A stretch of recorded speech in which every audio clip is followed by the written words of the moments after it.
Hey guys, welcome back to another episode of Sketchbook Sunday.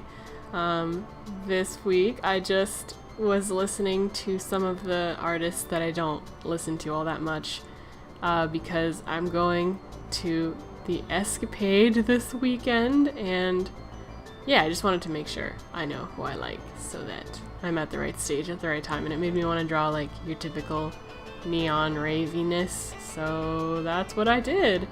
I don't really have too much to say. I'm actually in a bit of a rush because I have a lot of cleaning and putting away of laundry to do because I don't want to come home and have to do that stuff. So yeah, I hope you guys enjoy watching this as much as I actually really enjoyed drawing it. When I was younger, I would always do this neon stuff, and it felt like weirdly nostalgic listening to like some not older trance, but like just the kind of trance I'd listen to when I was younger.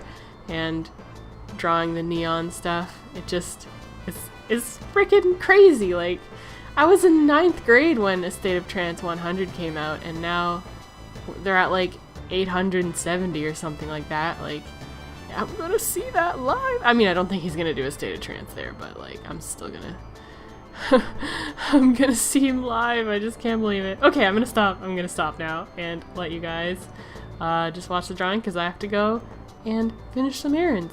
So yeah, I hope you guys enjoyed watching this as much as I enjoyed making it, and I'll see you guys next week. Or I guess Wednesday. Yeah, I'll see you guys Wednesday.